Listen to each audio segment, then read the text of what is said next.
about a soloist. Think about a soloist in terms of characterization.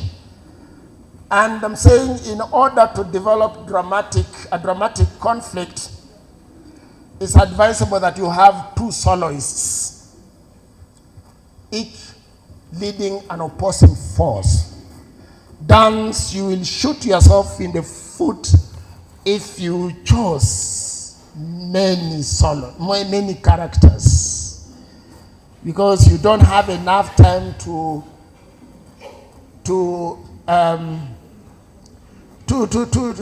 give them depth. And contrast your soloists, because Egyptians, they have a proverb, an African proverb that says that an army of sheep led by a lion is stronger than an army of lions led by sheep. An army of sheep led by a lion is stronger. An army of sheep led by a lion, a single lion, is stronger than an army of lions led by sheep. That is what the Egyptians say, and I agree with them as far as dance is concerned, soloists. Contrast them. I want to contrast soloists so that you have a delicate soloist against a more powerful soloist. You allow us to operate at different levels in the singing. You allow us to get the story, to get the conflict of the story in the singing, in the soloist from the beginning. Now we want to give you a square. We want to give you square. Samia's where I have square. Dibo, Benta, let's go. Let's go. Dibo, unya sialo, ndiranga unya wandu. Lero ndira dibo. Unya wandu ese ndiranga dibo. Lero ndira dibo. Unya sialo, ndiranga unya wandu. Lero ndira dibo. Unya sialo, ndiranga dibo. Lero ndira dibo.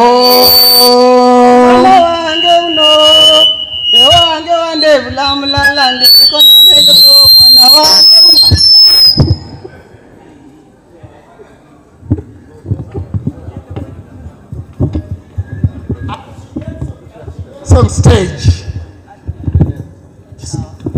As she gets on stage, just a minute, let's get there. As she gets on stage, you know, that is Sigwea. It's a funeral dirge. Now it's between a husband and a wife. I'm the husband, she's mine for this stage here. Musipeleke yo mushene nyumbani. Mwana wange uno. Mwana wange uno. Wange wande vulamula ndiri komanenge so mwana wange uno. Mwana wefe uno. Wefe wange vulamula ndiri komanenge so mwana wefe uno. Mwana wange uno. Wange wande vulamula ndiri komanenge so mwana wange uno. Mwana wefe uno. Wefe wange vulamula ndiri komanenge so mwana wefe uno. Cut there. You know, she's saying that mtoto wangu huyu ambaye ni mmoja akilala lazima ni fulikomanenge. So Tom is not here. Then I tell her, it's not your child only, it's our child. You know, mothers forget that we also carried this baby for many years before they carried for 9. Okay, give us a mwana wange uno again. Mwana wange uno. Wange wande vulamula ndiri komanenge so mwana wange uno. Mwana wefe uno. ewefu webulamulala huri komanengezo omwana wefe uno rachari wange uno ewange wande bulamulala ndiri komanengezo rachari wange uno abori wefe uno ewefu webulamulala huri komanengezo rabori wefe uno erera konere ora konangerwa nyirera konere baba we ukakuwalia ori wanyina maduka mama we ukakuwalia erera konere ora konangerwa nyirera konere mama we ukakuwalia ori wanyina maduka baba we ukakuwalia cut. Thank you. Now later you'll go back so we run through it without stopping, huh? What am I saying? Don't hold dialogue. This person who is visually impaired wants to hear dialogue in song. Don't bring here at I will beat you. I will beat you. That's the soloist. I will beat you. I will beat you. Then the chorus again says, I'll beat you. I'll beat you. Now what are you saying? I will beat you. I'll beat you. Beat me and see. That is now dialogue. Jahas, are you here? Jahas. Jahas, where are you? There is the song we sing in our group. So Mabana, so much, there's something. I mean, when you are saying soma, watoto, soma, they should now tell you hatutaki kusoma, ama tunasoma. And that's why when we were doing our square, she could tell me something and I would, because men in Samia don't go to where an incident has happened, death. If you are told you've lost a wife, men with many wives in Samia, they sit deep inside the house. So that when they announce that your wife is dead, you first of all ask, which one? You don't start screaming and jumping over beer as you go. So if you have one wife, you are given a seat next to the door because you are likely to jump screaming. So a man will sit, the wife is already dead, and they start the committee. They will bring information to him. So she's bringing information to me that our daughter is dead. So then, are you ready? One more, then, so that you can be able to see how we have created dialogue. Benta, the ball. From there, the ball is, and we go to the end.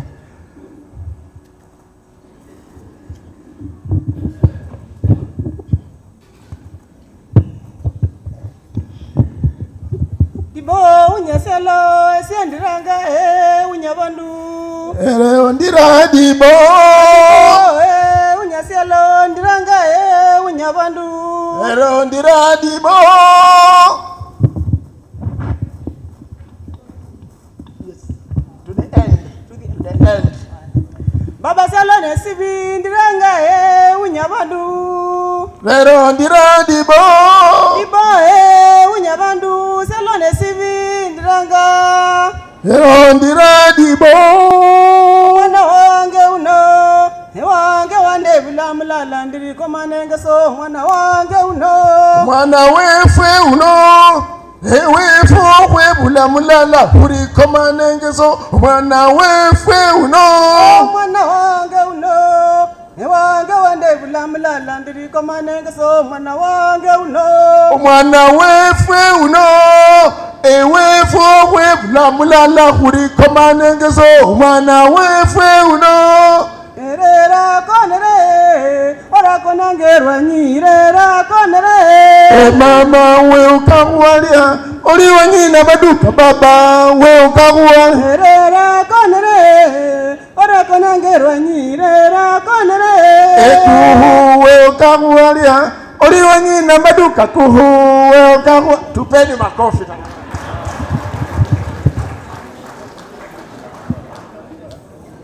Now better you can start de-rolling. Get out of that character so that you don't arrive home with that character. It might shock some people there. Now, we are done with soloists. Ladies and gentlemen, let's move to a third area in the box of music. Box of music is one of the most critical in choreography. Select the musical instruments. Apart from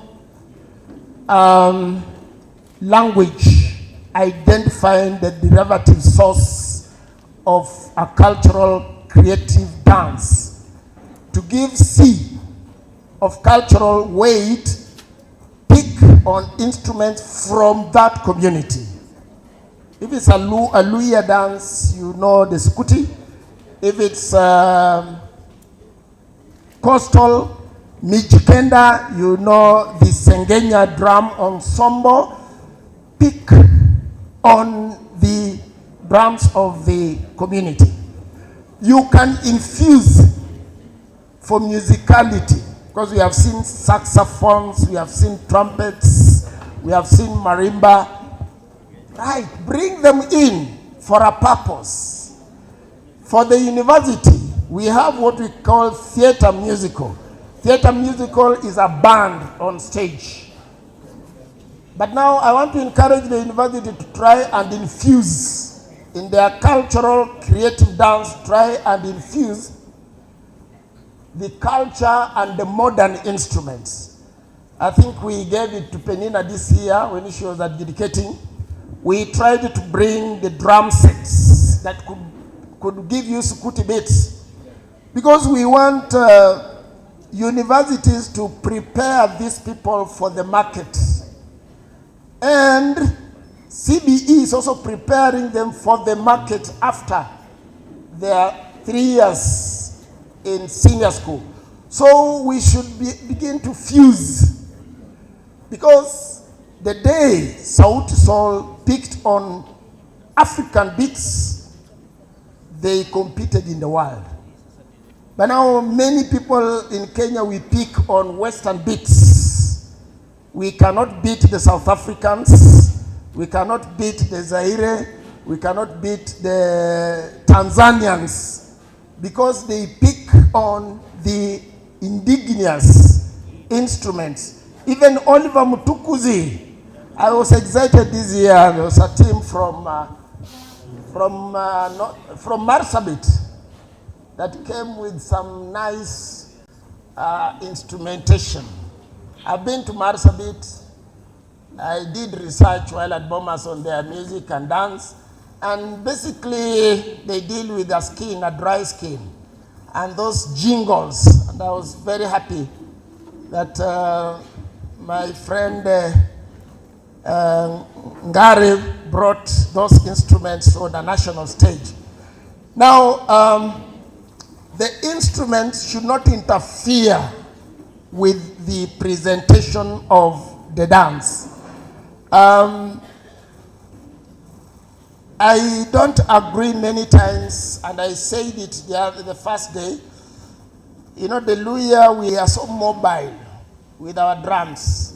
So many times a choreographer will say, you have been there for too long. Please move to another area. Why are you moving?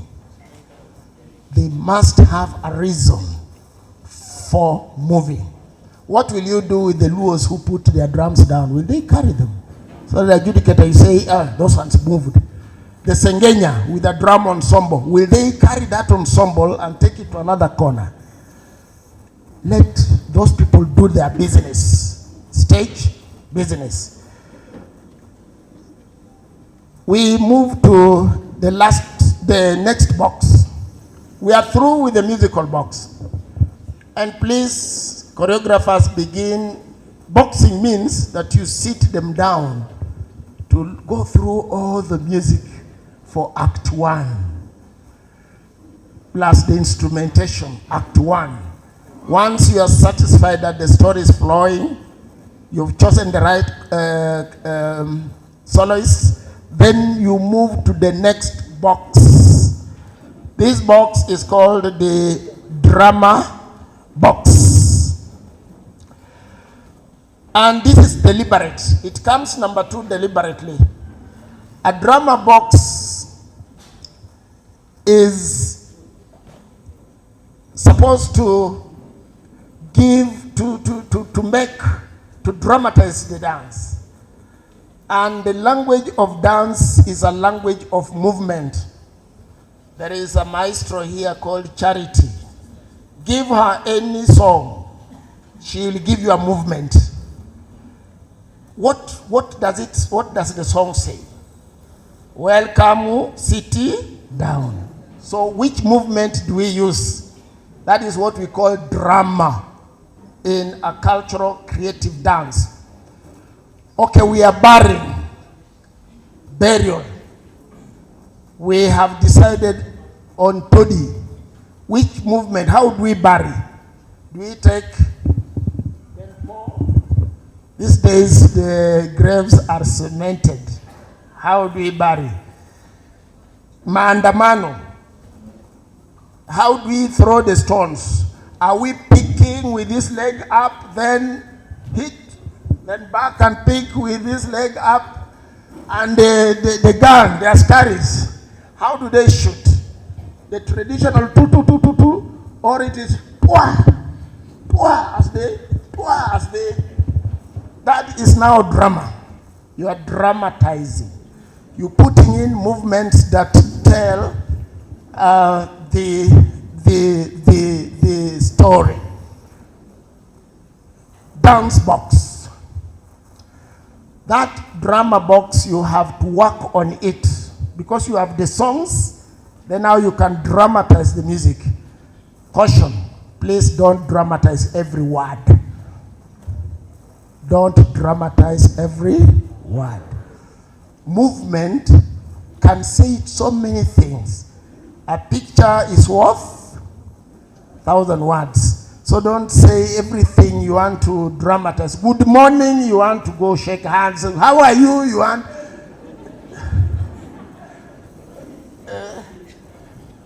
you don't need to dramatize. When you tell us, nasikia sauti, nasikia sauti, sauti ya nani? Sauti ya nani? Sasa ni saa sita, mwalimu. You don't need to say, nasikia sauti, nasikia sauti, sauti ya mama. You just need to tell mwalimu. When we were in primary school, whenever we sang that song, even if a teacher was in the middle of a sentence, we will, because you know we didn't have doors and windows, we will leave. Because tumesikia sauti, we will leave and go and leave mwalimu with his sentence in class. Now, dance,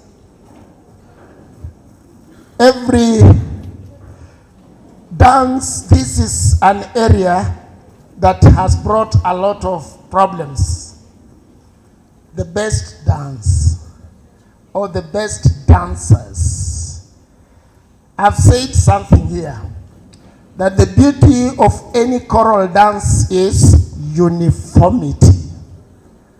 The importance of uniformity in dance steps, gestures, facial expressions, formations, rhythmic vibrance of body textures, all executed with charm, elegance, and grace, ensures that all concepts being communicated are clearly presented.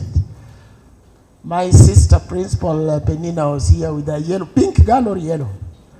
You didn't give me, I would have played. Huh? You're sending it. There was a pink girl, those of us who were here yesterday. There is what we call in dance isolation of body parts. That now that pink girl, pink or yellow, pink, she isolated one part and held still the rest of the parts of the body. Did you see that? Those who saw, please raise up your hands. Like me, I didn't miss that one. She isolated some very prominent part of the body and now drew our attention to only some of us maybe can't remember her face. But we can remember that part that was gyrated here. Are you able to play it? So when you are thinking dance, think uniformity. Don't think isolation. When you isolate such a dancer, you are polluting dance. We will look at that dancer and forget about these bad ones. And then we will say there was only one. The dance is polluted. If she's very good, tone her down so that she's at the level of the rest of dancers. And you know, when they move together, all of them will look like they are very good. Are you there or we? You saw the yellow girl, so I don't need to emphasize. Now let me move to costume and decor and props. The next slide. Now my brothers, here is the problem. This is the problem that made the marking scheme change. That some school came with a lorry of props and costumes and was like, didn't you see that school banner? This one must win because of color. Costumes, the set. Let's think about the set. It was announced that they will remove backdrops so that we have a set. If it's a school set, you know how a school looks like. You just put a simple set here that will allow dancers to move. I want to visit a controversial area. And I want to make this statement, Chair and Director, that we need to phase out these paintings, body makeups, lines drawn on people's bodies. I think that is a colonial relic. I've taken Africans out of this country many times, and a Mzungu wants an African who looks like an animal. So when they gave us, because we began by entertaining them, so when they painted our people to look like witches, they were enjoying. Because I'm wondering, you know, that circular scratch put here, another one here, what does it symbolize? Now, if you want to symbolize a mother at the beach, fish landing beach, how do they look like? Ladies, all ladies here have done some face makeup. All of you. Some men, we have also joined your space. You don't put on tattoos all over. If you need tattoos, you know how tattoos are put. Principal of St. Clair tried it. When this year she was talking about star, a bright star and a dark star. And she put the star here. I felt she should have put it here. Only and prepared those people like students. If you want to present my governor, Sakaja, on stage here, what do we admire about Sakaja? Ladies? Hey, you just put on Sakaja a dimple here and let Sakaja be Sakaja. Luak tried it. Luak tried it and Professor Ngondo was the adjudicator. There was something Urutu violin in Meru. They brought ladies with makeups. No size of skirts, and thank God we are also phasing out size of skirts. Because we are presenting characters in the dance. So after announcing the results, I went and shook a professor's hand. I told him, you are courageous. You know, this is where we want to go. Kakamega tried it. Ipeji. They painted one eye red only. So why do we dip these girls' hands in white or red? What does it talk about? Let's think the makeup so that we present people. This year I did a dance with the Nairobi University, and I told them I don't want size of skirts. They have a store full of size of skirts. Told them I don't want a size of skirt on that stage. I don't want those paints. Bring somebody, how do you call them, ladies, the ones who decorate you? Makeup artist. And I told the makeup artist, these are street girls. Can you give me some blue lips and eyes that men love looking at? Men, we are bewitched. We love people who look like demons. I asked my girls at the university, they have some nails that can scare you. Those nails that used to scare us. If you wanted to depict a devil on stage, you'll put nails and that is what our ladies are putting on. What do you call these things? They look like wipers.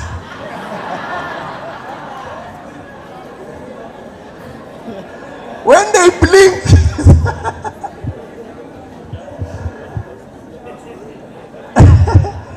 Bob Marley said, no man, no. No man, no. Yes. Ladies, please don't hate me. Don't hate me. Ladies and gentlemen, I want us to think this area of makeup so that we present the characters we have identified in the best way possible.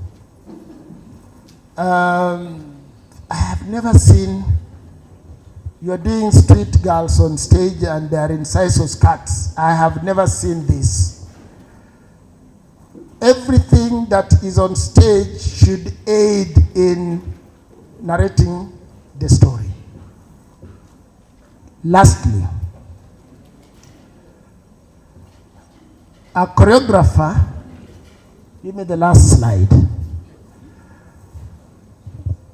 In the choreography, before I say that, let me say what I said at the beginning. That in conclusion, a well-choreographed dance should communicate simultaneously to the visually impaired and the hearing challenged. That somebody who is visually impaired should be able to hear, using the power that he or she has, hear the story. Don't repeat the soloist, chorus repeats, now this person will be confused. What are they saying? Let the story flow through the song so that they hear the dance from the beginning to the end. And so after running through your dance, box it in the rehearsal. That the music box, begin running the music box before you put it on stage.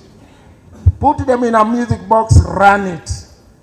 Mute the dance, let's have the dance on stage, and that is when drama will come out.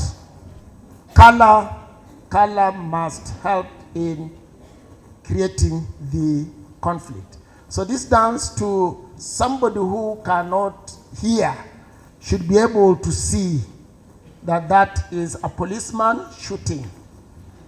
Dance should do that. And I say that in the choreography of CCD, cultural identity ought to be infused with creativity. When you talk of dance steps, there are two communities in Kenya that have running dances, very good running dances, the Luyas and the Giriama. And they use them, the running, to transit, to form transitions. The Giriamas will do, then they run in the dance and form. The Luyas will also do the same thing. infuse your creativity. They've given me a blackout or color.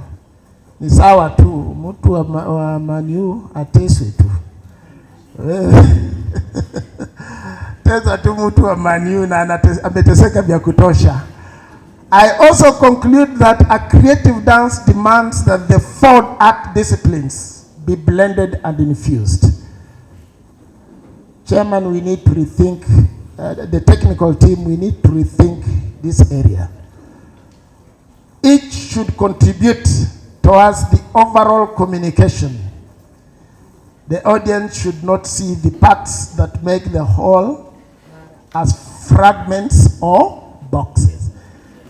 One of the ladies in my group said an adjudicator wrote for her, where is the storyline?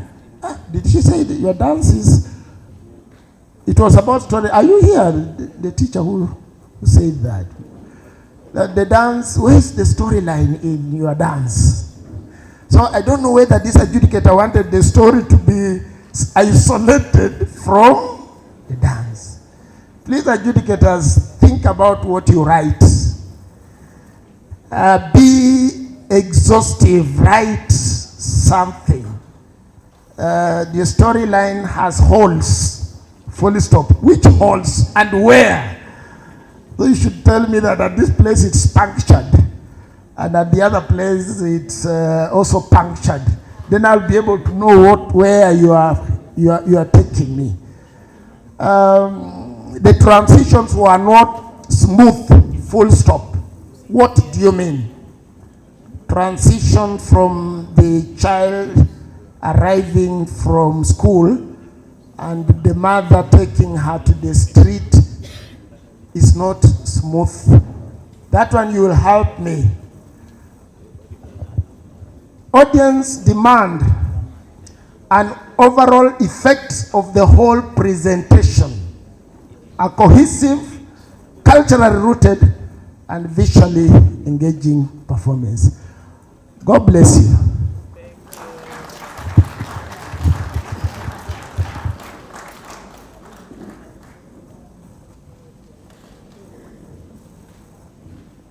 Benta, thank you. Give Benta a clap for assisting, for making me shine. Ladies and gentlemen, let us appreciate Gure once more as he takes his seat. We are going to take a maximum of 5 reactions, a maximum of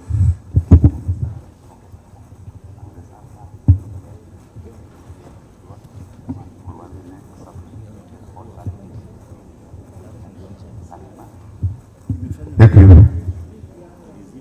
Due to time constraints, we will handle all our concerns, all our questions in our SIGs. All our questions and concerns, comments, kindly reserve them for the SIG. Meanwhile, I want to request Susan Odero to come and appreciate our presenter.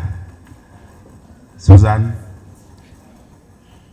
kindly come over and appreciate Bwire.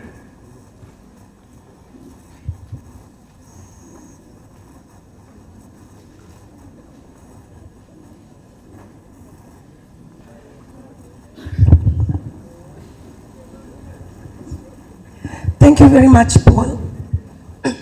My voice disappeared with Arsenal. No. We were on the other side yesterday, so we celebrated a little bit. Hate watching. We were doing hate watching. So, Bwire is a Manchester United fan.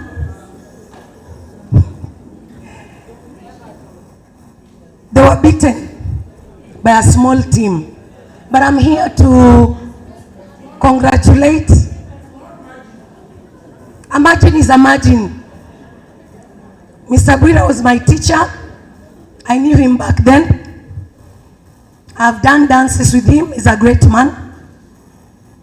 And as a student of 844, sisi tutampigia tu makofi ya nyayo.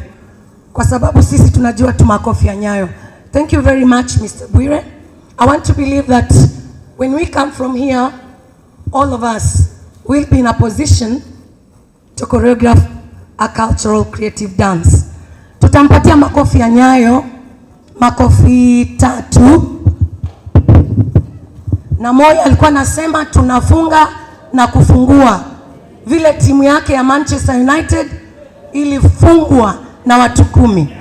Tuchemshe mikono kila mtu. Let's rub. Tutampa makofi 3.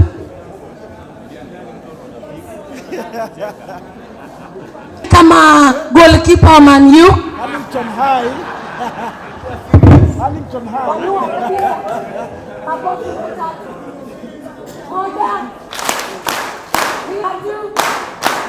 Funga. Fungua. Fungua ya Manchester tena. Ya Hamilton, ya Bwire na watu wangu wa Arsenal na wapenda. Thank you very much. Hamjamboni. Hakuna kitu tamu kama kuwa juu ya tebo. Leta A imerudi kuwa leta A. Ama vipi? Tunasikia rana leta A mibaki penye iko. Otherwise, nataka kukaribisha mama wa nguvu, mama wa power, mama rosafi. Mama anayependa baba, Lilian Madigo. Wapi ndo? Mama wa sanaa, mama chapakazi, mwana hiyo kosti. Wapi ndo hiyo kosti mjawani?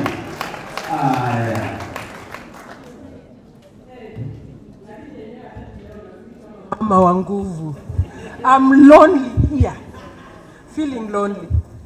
And whoever planned that, Okwacho ni wewe, yeah? You made sure niko juu ya Bwire. Thank you.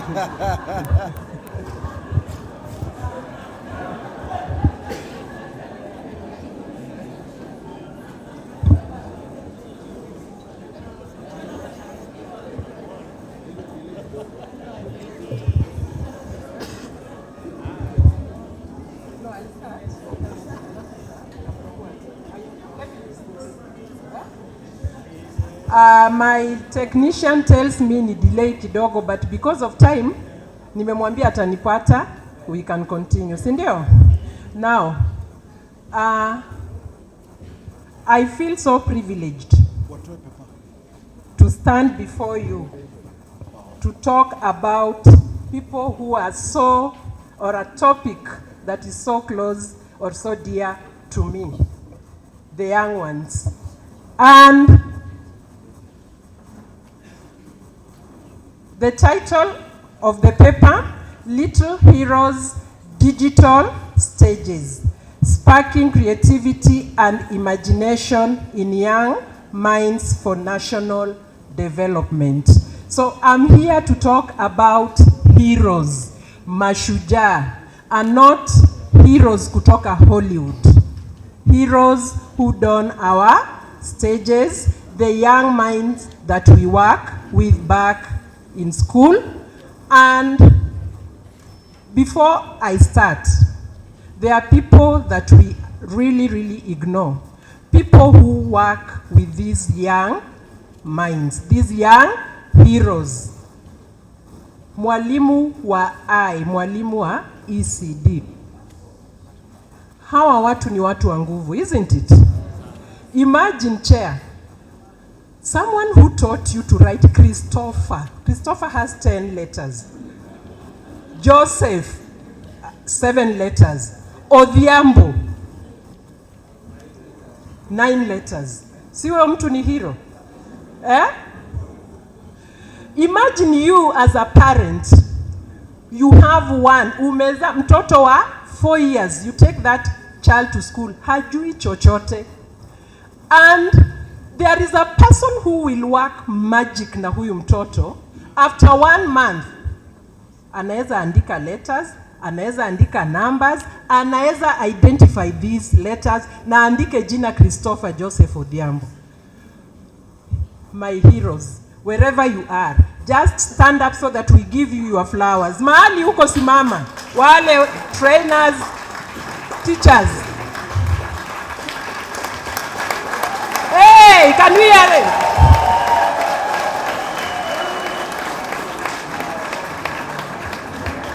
Thank you so much.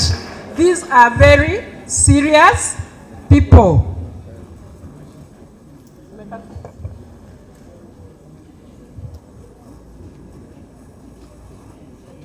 So we say that nations, we don't grow a nation using cement and what? And bricks and steel alone. We grow a nation using creative thinkers, confident communicators, and problem solvers. And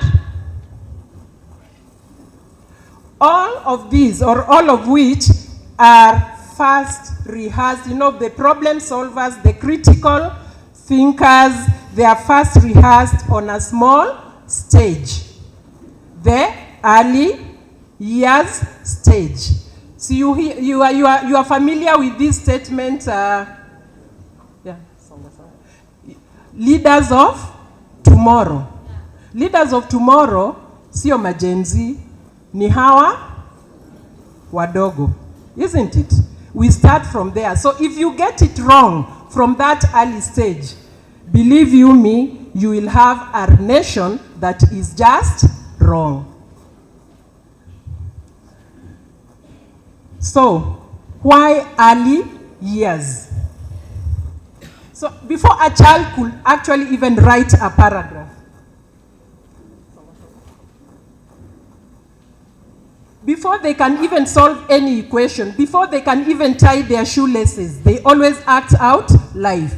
And that's why you'll find them wanacheza cha mama na cha baba, isn't it? They want to play a doctor because they feel empathetic. They want to play a teacher because they are exploring what? Leadership. They want... naona kama watu wamelipwa. Watu wa maniu jamani. Huh? So when they pretend that they are having, the stick that they are using is a phone, they are simply doing what? They are trying to be innovative. And one thing that we have to agree on, that with these young ones, drama is not an extra activity. Drama is a laboratory where these minds are being prepared. And we are now in a digital era. In your era, wewe na mimi, we used wood and planks. Si tunaambiwa tutoke huko. But today, their stage is no longer the wooden planks. Their stage is, you know, the screens, the tablets, projectors, phones, and the digital stages is their new playground.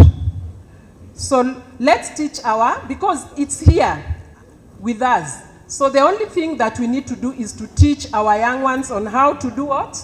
On how to handle the digital spaces. Simu yako ikiharibika, your young one, utashangaa. Ni yeye atakurudishia back to the setting where it should be, isn't it? They know how to use ama to work the remote more than you. In fact, akifunga hiyo TV hauwezi wewe access. Si ni ukweli? Nataka the point.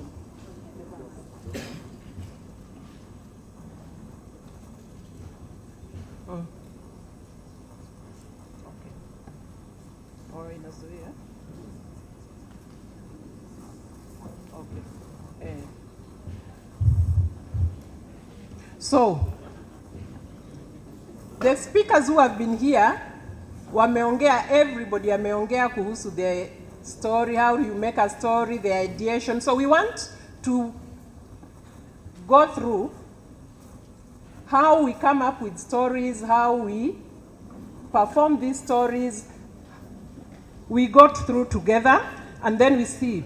But I won't dwell on that so much because I'll be repeating myself. But there is one thing that as we do that, I would like us to agree on. You are either infected or affected. Sindio? You are either a mwalimu, a trainer, or an adjudicator. But you see now, as we are busy learning about these young heroes, utakutana na mtu akwambie kwani what is going on, and hizo vitu za kitotototo. And then tomorrow when you sit on that bench, you cannot do what? You cannot work with this young hero properly. And then you end up crushing their heart. You end up crushing their dreams. You end up crushing their hopes. Why? Because of one single mistake that you did while in Kisumu Girls. Isn't it? So I'm requesting you to kai tu kidogo, we listen so that when we go home we are empowered, we know how to handle these young ones. Yesterday, my namesake Lillian told you and asked you, and actually haku request, she was so categorical on how you deal with the children or the learners that she handles, isn't it? So even these young learners, the preschoolers, the lower primary, you don't just handle them. Please, tukae, tutulie, tusikize. Sindio? Thank you. So, we are going to go through the ideation, the scripting, and in ideation, I want us to look at this verse that was done by someone that is a very great friend of mine, Longi ya Baba. Penina, uko karibu, unaweza nisomea hii Longi ya Baba? Just one stanza.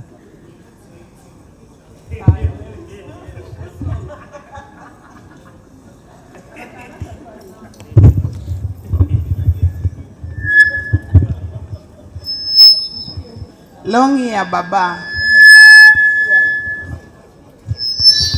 Kwa sawa. Longi ya Baba. Baba. Seme baba. Longi ya baba. Ingawa ina mifuko miwili tu, hii longi huleta furaha kwa mtoto.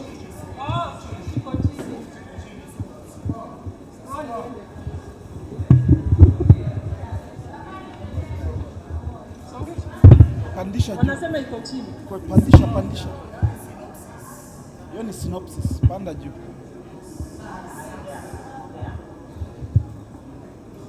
Longi ya baba juu. Longi ya baba. Chukue watoto. Longi ya baba juu. Longi ya baba juu. Wamesema Kiswahili si mdomo chetu. Unasikia wanasema imekataa. Eh. Wanasema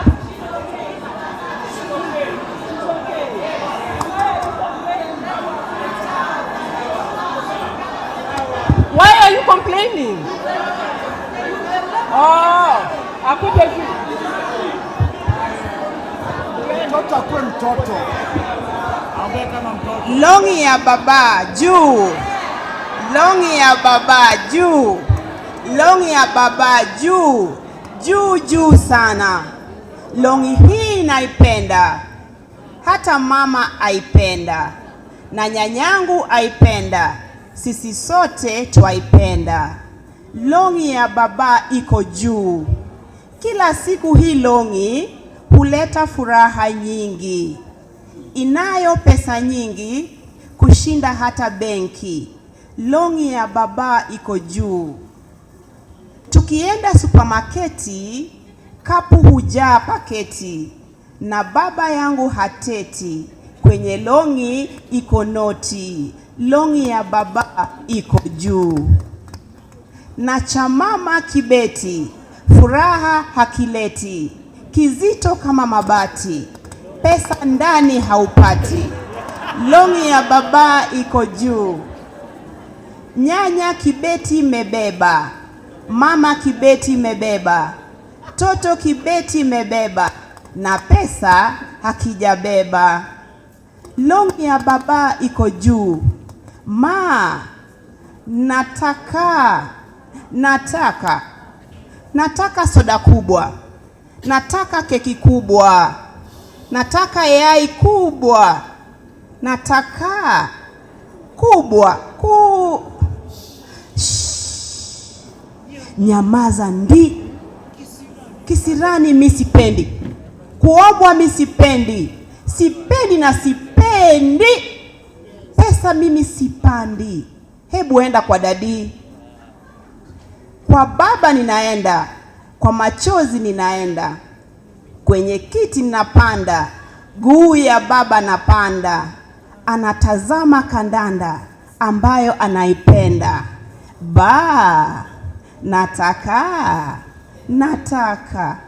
Nataka soda kubwa, nataka keki kubwa, nataka yai kubwa, nataka kubwa. Kwenye longi anatoa pesa nyingi, anatoa. Kulia kwangu kunapoa, njaa yangu inapoa. Longi ya baba iko juu. Hata wewe uko juu. Thank you so much.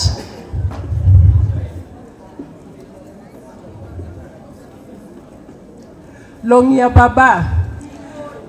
Mwandishi wa longi ya baba ako hapa. Na mwenye longi pia yuko hapa.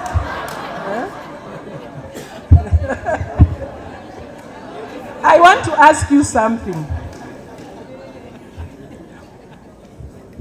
When we went through that verse, and thank you so much.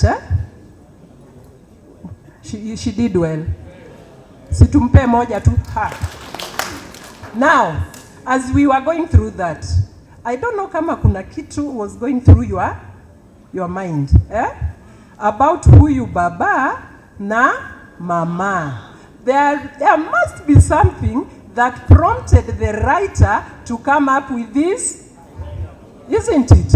In that house, something must have been going on, isn't it? So tell us, what was going on kwa hii nyumba?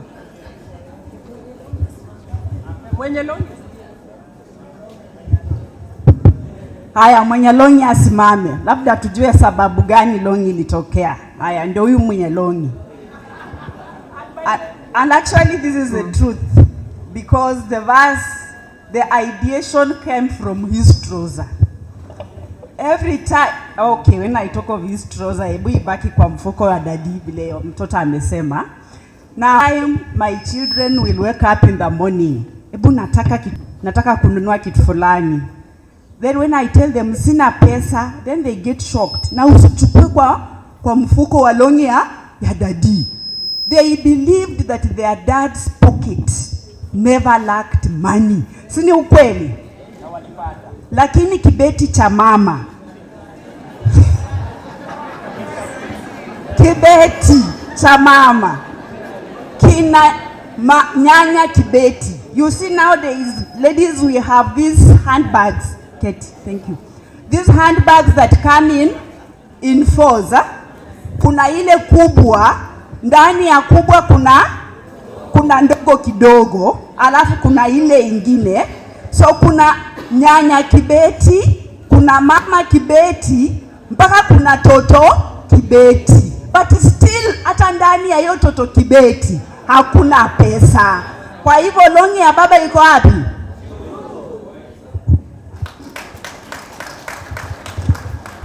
Thank you so much. You see how we come up with stories? Stories ziko kila mahali. Mpaka kwa kibeti na longi ya baba. Anywhere you can get your stories. Hata tumeketi tu hapa, you can still get your story. And that one now brings me to the levels as you create your story.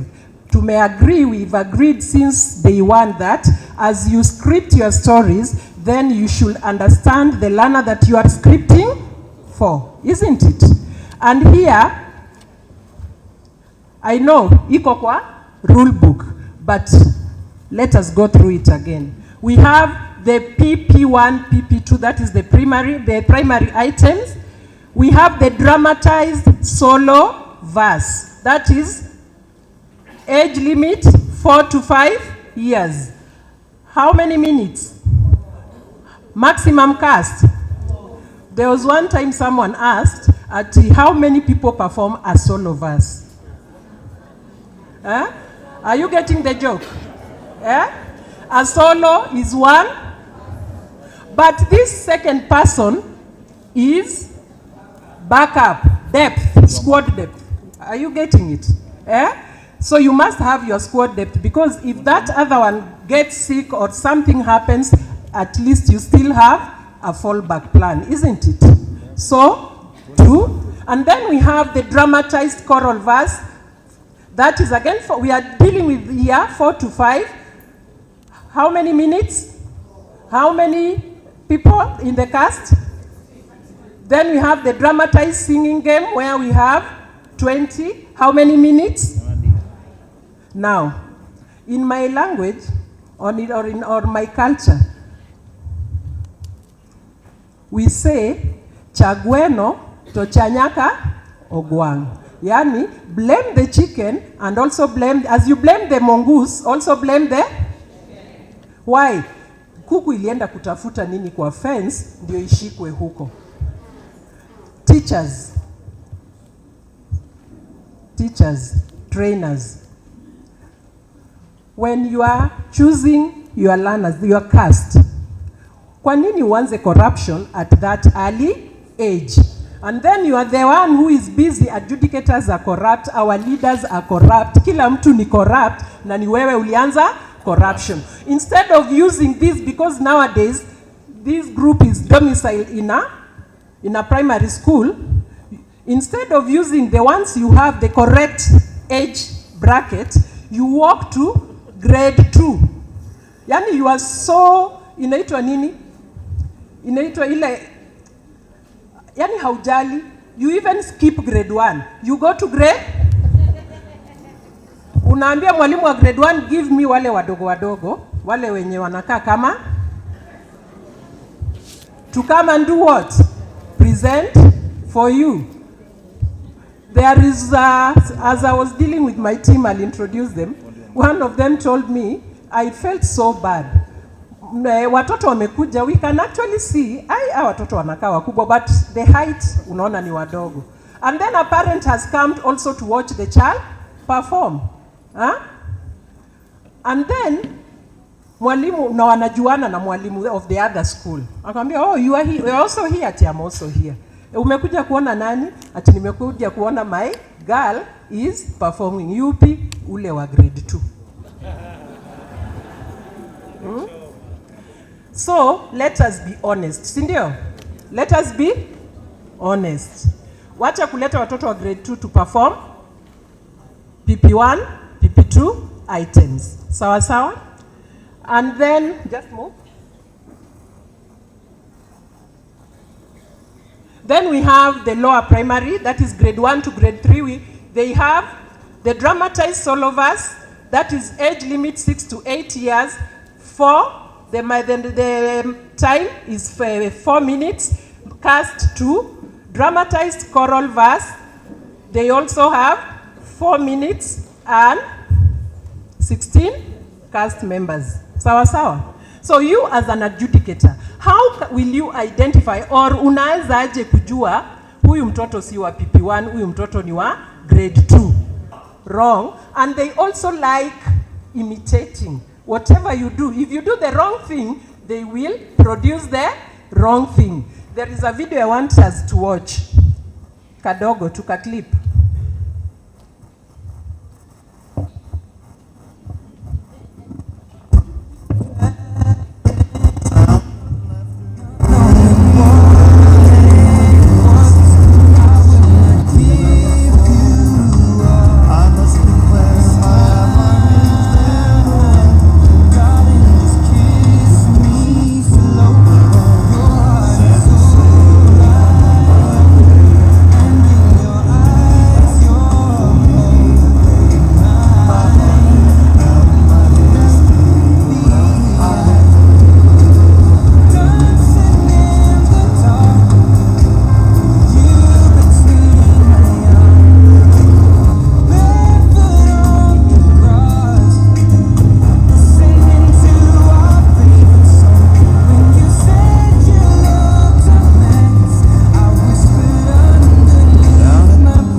they will be more corrupt than you.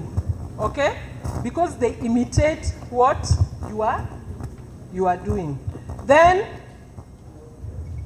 we have the milestones for year 6 to 8.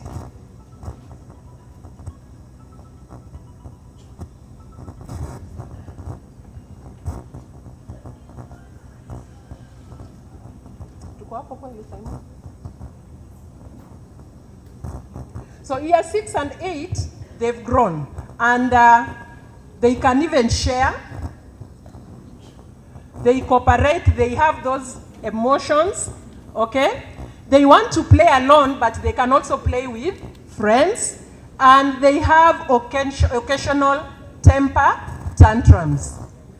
And they start becoming aware of their bodies. They start mixing, they can mix friends and play with children of different gender. Na watakwambia mimi ni baba, wewe ni mama, okay?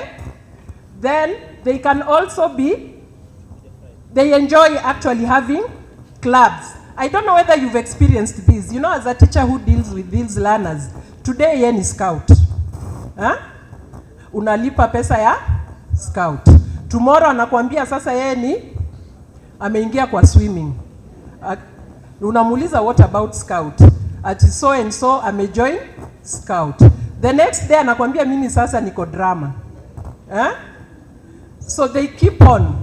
They are still wanajitambua, isn't it? So this age group is very interesting. Wanajitambua, yes, but they also don't care much about you. Unasikia they can obey your rules, but they don't follow those rules. There is this photo of a legend who I love it.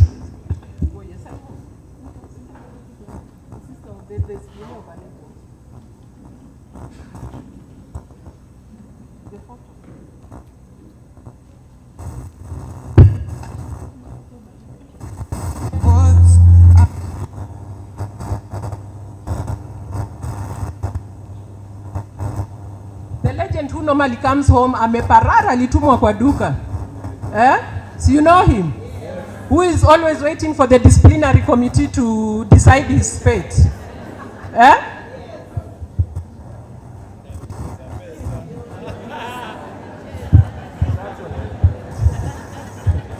So you know this legend? Ukiona ameketi hapo, do you think he's even stressed? Is he stressed? He was sent to the shops to buy milk in the morning at 9 a.m.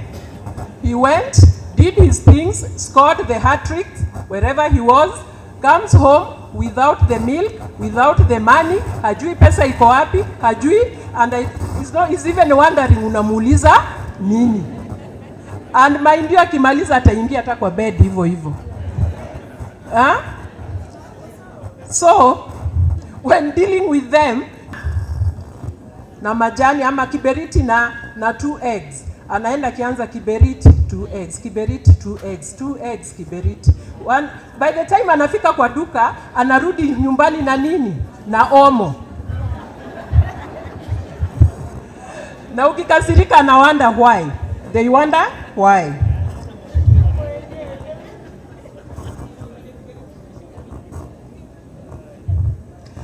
So we move to the choice of the I verse. And when you are choosing your verse, I've moved to the verse. When you are choosing your verse, there are 2 levels that you need to consider, 2 crucial aspects that you need to consider. That is the subject matter and the language.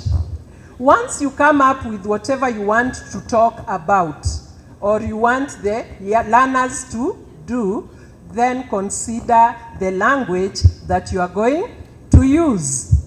I have my team, I have my children. I want to introduce them. Karibuni.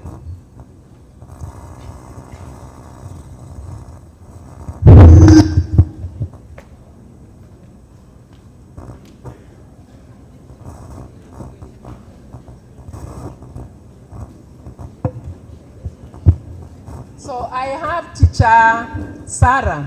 Teacher Sarah is from Kericho Primary. I have Madam Mayata from Moi Kabarak, Nakuru.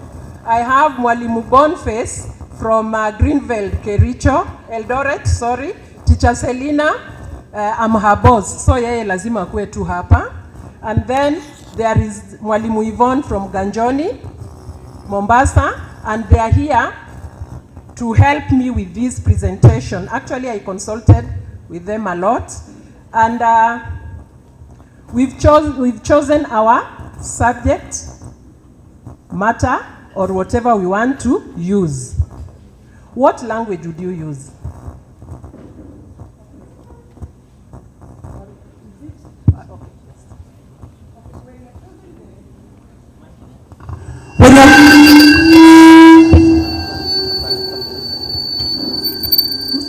When you're choosing the language, ensure the language is of the age of the child that you're training. And mostly we use English or Kiswahili. And when you're choosing the language, make sure the cultural area, they really articulate well the English language, or the cultural area really articulates the Kiswahili language well. So your choice will help you to come up with your poem. So you can use any language, either English or Kiswahili. And what about the age? Does it affect your choice, the age of the learner? Because we have instances where you find the adjudicators telling you that the child, the diction, improve on her diction. It is not S, it is S. What is happening there? Yes, of course we have the pre-primary, especially if you choose a pre-primary one, most of them have not yet developed their language. They are slow in speech development. So ensure the poem that you are choosing and the words that you are writing go hand in hand with the age of this child. Some schools maybe, if we give an example of public schools and most private schools, you realize public schools, most of them, you realize you cannot use very ambiguous language like English, big words that they cannot pronounce well. But in private school, you can give them a word that is just on their level, but they articulate it very well. And then they have the problem of the teeth gapping. Make sure the articulation also will not, the teething will not affect the articulation of the words that they are, the words that they are supposed to say in the poem. So the age really matters. You get it? But sometimes they've lost the teeth, sindio? Yeah. So this child cannot say S. Atasema F. You as an adjudicator, please don't start writing check on it, on the spelling, isn't it? Yes. Now, I have come with I wanted them to recite this stanza here. And when I came with I told them, I want you to recite this. Mwalimu Ayata told me, no. Why? Why did you tell me no?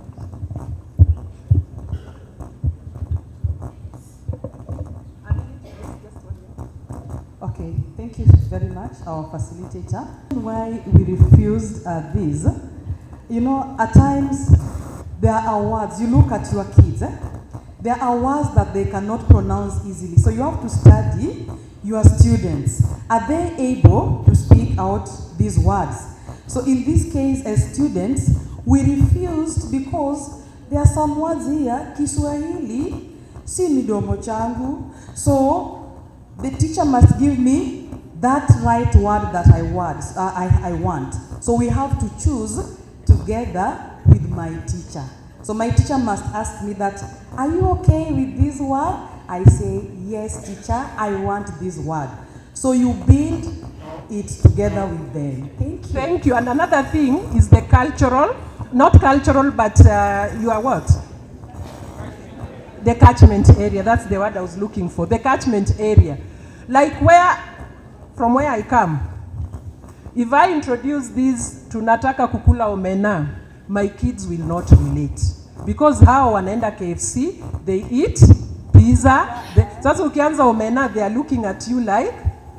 I was watching, there was another one I watched, mtoto wako there akimwambia omena ni chakula ya pusi, chakula ya paka. You see, because they are not relating. So you must be aware of your catchment area as you bring in the subject matter. I want us to do practically. They came up with their own verse, and now we are moving to performance. You've come up, you've scripted, you have the right thing. Now you have the verse. Mwalimu, we are here.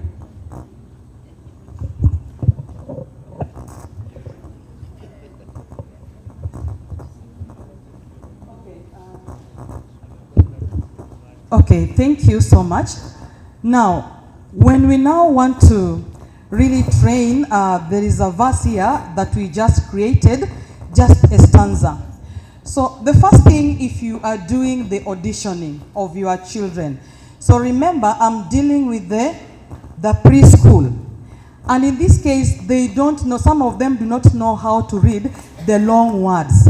So it is upon you as their trainer to memorize that verse, and then you give it to them directly. And in that way, you also give the right pronunciation that you want. For example, we have one here.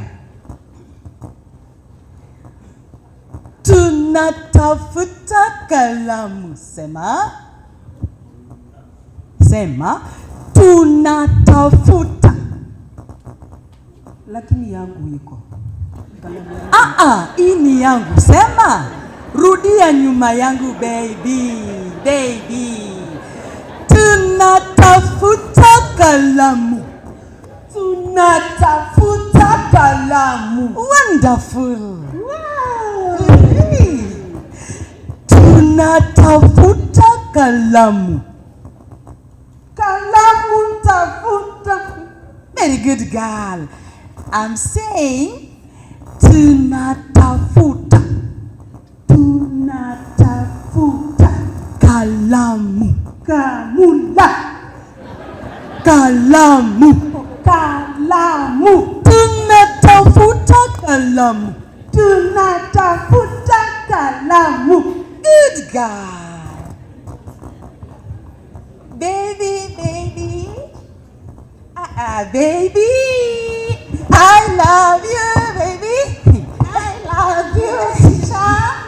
Balance the ball. Sing to me. Balance the ball. Balance the ball. Balance the ball. Balance the ball. Balance the ball. I take the ball. I take the ball. I put it here. I put it here. I pay better. I pay better. I pay better. I pay better. Okay, pause. Have you noticed what she has done there? Yeah? There was Alana who was not cooperating, isn't it? Alana who is dull, but she did not give up on that. Lana, she looked for a way of bringing this Lana close, and then even asked the Lana to do a song or a game that she loves, isn't it? And then you realize that this Lana actually ends up being the best, isn't it? And she can even be the soloist, isn't it? When it comes to singing game. Are you getting it? So when you get a learner whom you think is dull, don't give up. Patience is key, isn't it? Okay. To clap for boy. Well done, well done. Try again another day. I'm very good. Bye.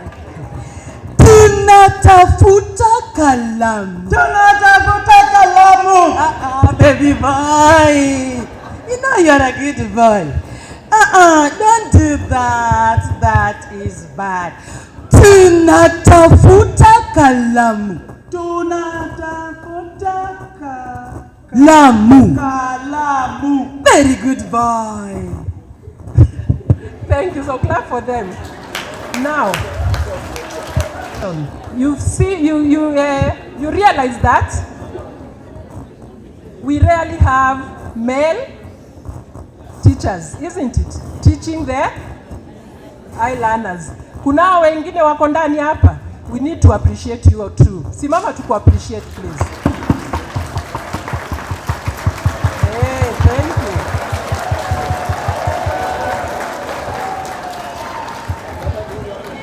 Thank you. Now, 1 second.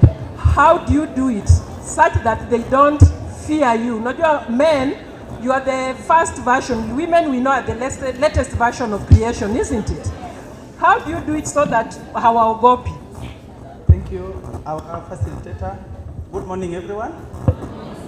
Number one, as my mother would put it, my mother Norwich would put it, you be in the kids' world, be in their own shoes, be them. If you are not them, you can't understand them.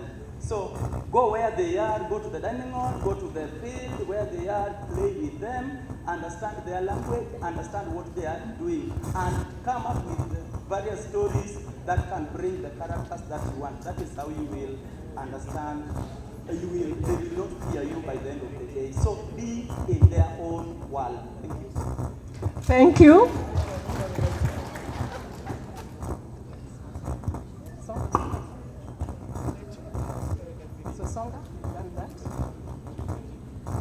Costume and Deca. Costume and Deca, again, you are dealing with very young who are always fascinated na nini? They are fascinated na? You don't just take dull colors you put on stage. They will also be dull.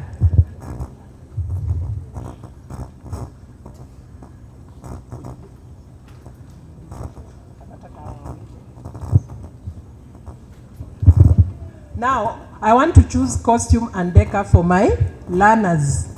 The festival is just about to begin next week. Of these three, which one do you think wataenda kwanza? Eh?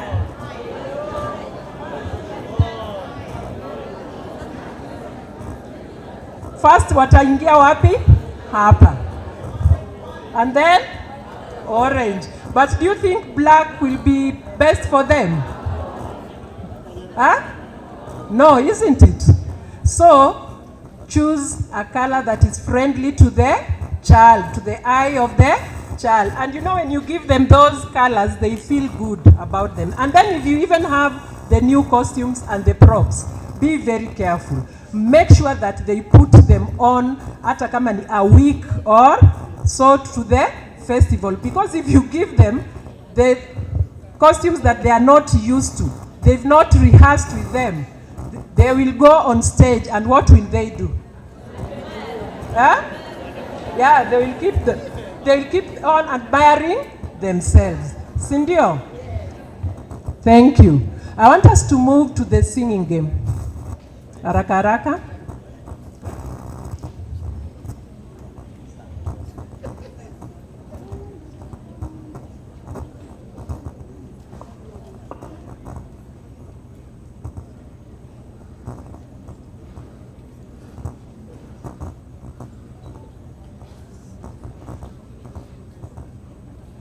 So singing game, we have, these are games that we perform and we sing as we perform them. So as the name suggests, singing game, what do you think is the key there? Is it the singing or the game? Eh? Singing or the game? It is both. Okay? It is both. They are singing as they are playing, or they are playing as they are singing. And you notice that if you watch cartoons with your, or you watched wale wazee kama mimi, they love those cartoons that, and the cartoons, you'll find that they have so many songs. The wheels of the bus go. Hey!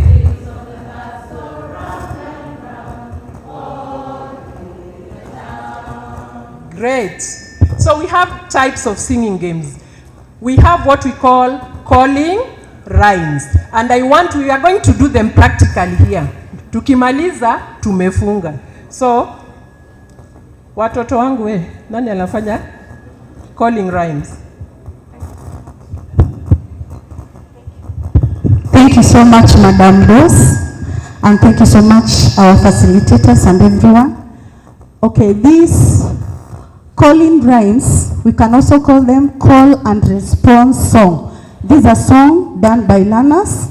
One person leads and the other one responds. It helps them to develop language at an early stage.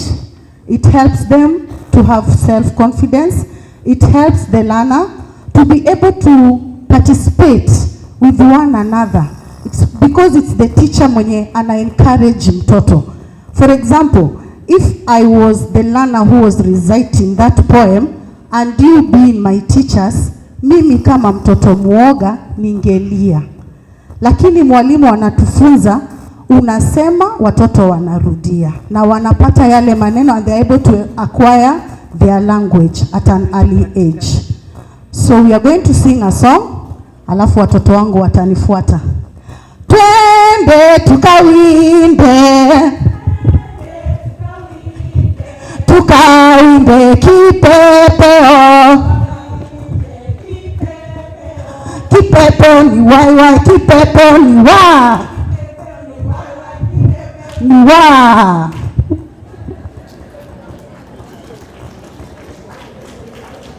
Then there is what we call circle singing. Circle singing, can we do it practically? Now, the circle songs are the songs that are helping us to form patterns, especially the circle. Because when you're doing a singing game, you must have a variety of patterns. So when you're singing a circle song, there are so many songs, but there is one that we want to sing. Just come. Ensure you form different patterns with the songs that are related to that patterns. Let's go. A ring, roses, roses, a bucket full of roses.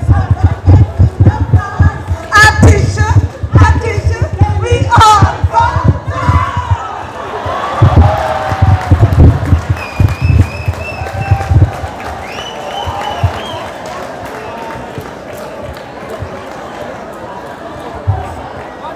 Thank you. Now, there's something that is going on there. We will come back to it. The lyrics, okay? So as you spread, as you choose songs, also get the lyrics right, okay? Then we move to clapping games. Clapping games. Hello, hello. Thank you, our dear facilitators. All protocol observed. The clapping songs or games. These are the songs or games 2 players are supposed to play because they are using the clapping style. The partners should go by the rhythm. The clapping accompanies the song. Hallelujah. So you might get learners that will go another way round instead of your style. Kindly encourage them. Amen. Amen. And these clapping songs are found all over the world. It depends with the region that you come from. Sasawa, my children. As the children come, I also want you to stand up. We are going to do it with them. Yeah, before the children do it, kindly, our guests, our audience, can we sing by show? By show, I love you, baby. Let's go. The way you used to sing. Tutu.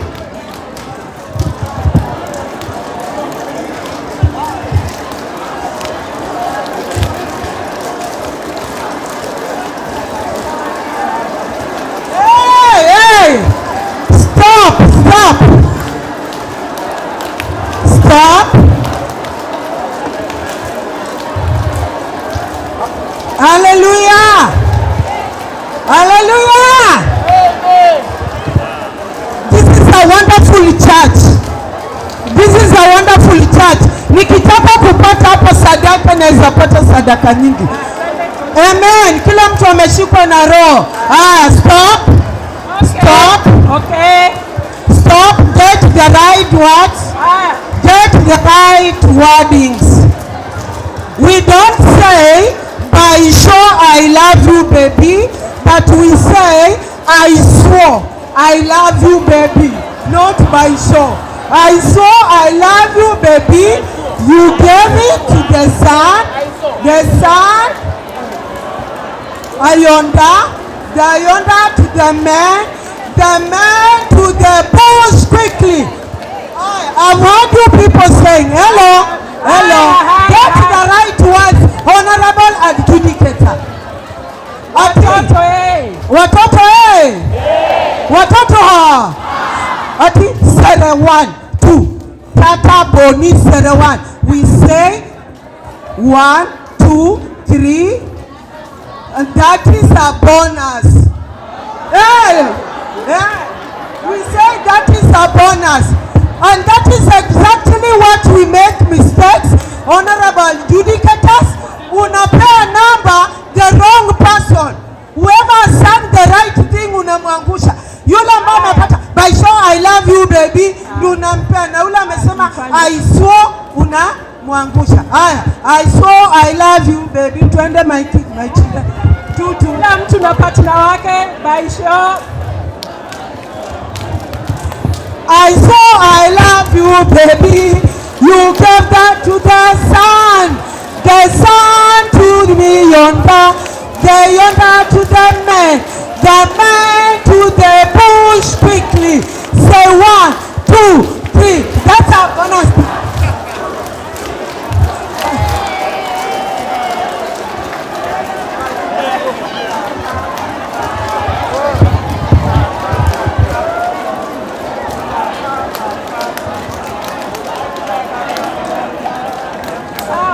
Thank you so much. I didn't know kuna watu hapa, tuko wengi ambao our inner child has just come out. Let's clap for ourselves.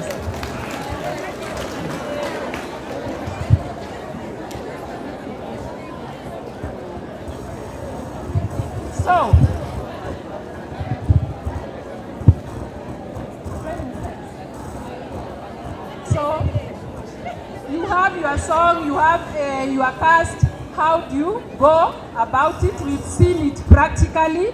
You tell the group the title of the singing game or dance. You suggest what the mood is all about or the mood you want to create. And then the methods of teaching the songs. You can present the song by singing it through, or you have a recording that you want them to listen to, or you do it practically by saying the words first and then you allow them to mimic or to copy you, okay? And then learn the tune by singing line by line. For example, there is the skipping, the one we skip. How many did bubblygun?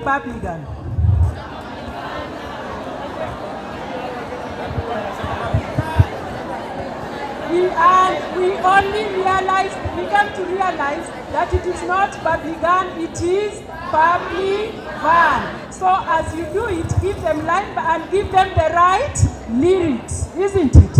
It is not bubblygun number 20. So as an adjudicator, if you don't know those songs or the lyrics, you've not done your research, you will give the person singing bubblygun and umrekebishe yule ameimba public van.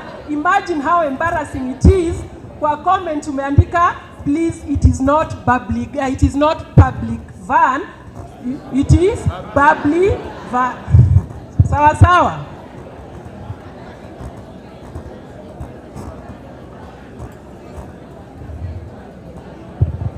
As I finish, you arrange the training steps or actions. You arrange your group into the designated formation of the singing game, and then we said you demonstrate the movement, and then you teach them the steps in the same manner you taught the song line by line. Then you sing and add the steps through the whole tune. You start slow, pole pole, because ukianza kwa climax, you will do it alone. You start slow. So there is one thing, where do you get the songs? How do you source the songs? Oh, okay. Now, generally when you are looking for the children's stories, be it a verse, be it a singing game, you ensure that simply these are the ideas that we have them. We just have them around us in different environments. For example, we can have an environment of a home, like Daktari, my mom, my mentor here. Her storyline, her subject matter was derived from a home. Then we have also a school. You can also get the environment of a school in your making a singing game or making a verse. You can get it write it from school. You can also get your story from church. You can get your story from the activities that these children love, especially the parties. They like graduation, they like birthdays, they like during sports day, they love those things. So you can just get your stories through those areas. For example, this year I won at the national festival, winning a solo verse in ECD for the second time with an ECD solo verse, and my storyline came from a classroom. During January, we normally have admission in PP1s, and I saw the drama that is there during the admission. So that is what my story was in. I just thought of this child coming to school, crying and disturbing and creating drama, and the teacher trying to calm this child, to keep this child at least stop crying, which was a very good story, and I pray that next year I'm going to win and defend the trophy forever. Thank you so much. And finally, as we finish, this is the adjudication, the way the adjudication criteria, the way we adjudicated, you have it. If you have your guidelines, you have it there, so you can go through it. I don't need to go through it again. You can do it. And as I finish, I just want to say that we go and work with the young learners. Now we understand how we work with young learners, how to script for young learners, how to direct young learners, isn't it? How many wanakubaliana na hiyo? Tunasema as many as of that opinion say. Again say. As many as of that opinion say.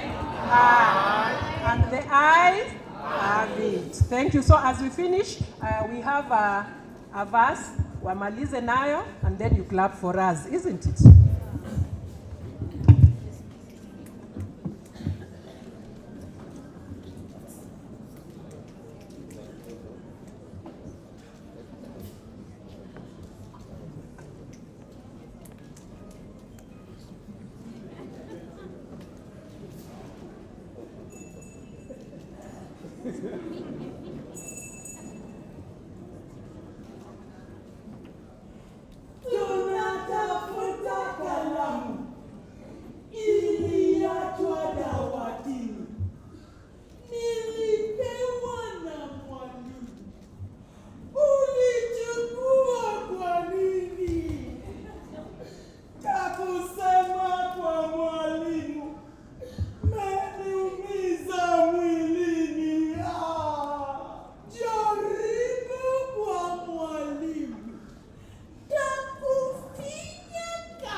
Thank you so much again. My team, Selina from Lions, Ayata, Moi Kabarak, Yvonne Ganjoni, Sarah Kericho, and Boniface Vel Eldoret. Sasa, nawauliza, must I come to your region to facilitate? Must I? No, isn't it? Si ndio hawa? Madam ES, si umewaona? Asanteni.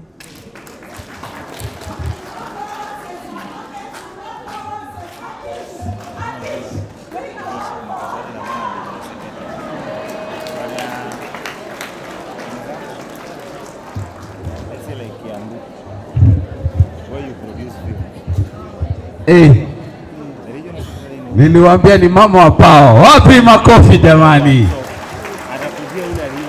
Kumbe sisi na wenye walikuwa wanatupea hizi maneno walikuwa na Google wapi? Tusi makosa yetu ama jingle bell, jingle bell, jingle bell. Hey. Ro rao rao ya bet.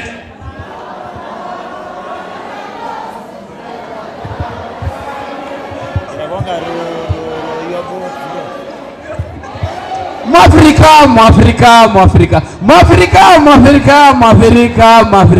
And then down this. Mafrika. Number 28, I walk for a walk. 39, I stop. Hawa walikuwa wanatoa hizi vitu wapi? Walikuwa wanatuweza. Otherwise tunataka kumappreciate na kitu moja. DJ kama iko ready nipe. Kila mtu asimame. Sisi wote sasa ni babies. Tunamaliza na babies. Haya. So, nani alisema eti Lili si mrembo? Nani alisema eti Lili si mrembo? Mpaka wapi? Mpaka wapi? Mpaka juu, mpaka up. Wapi vigelegele ya Lili? Yes, I'm welcoming the next chairperson. Manoa, Bwana Manoa karibu. Alafu kuna mtu anahangaika hapa. Anaitwa Kipiegon Rotich. Najua umehangaika kutoka asubuhi. Kuja nitafute. Asante, bro. Thank you so much. Good morning. We are going to have another 30-minute session. Our facilitator for this is Eunice Ndingo. Eunice Ndingo is from Ethics and Corruption Commission. She's a specialist in leadership and management in education.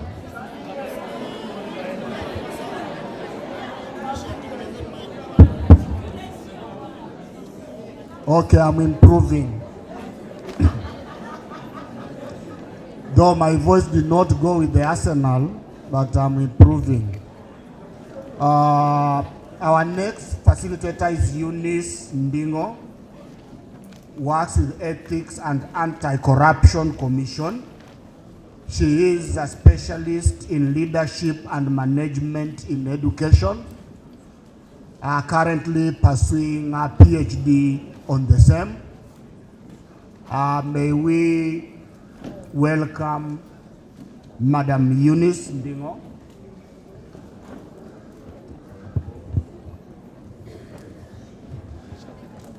Let's clap for her as she comes in.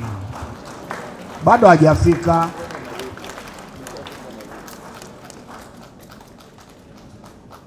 Karibu. Thank you so much. All protocols observed. As you have said, my name is Eunice Ndingo. I work for the Ethics and Anti-Corruption Commission in the Department of Education and Public Awareness. So I am here to create public awareness. And to start with, we normally partner with the Ministry of Education in so many ways. Actually, without the ministry, the public education might not be possible. So I thank the ministry for even inviting us and being our partners.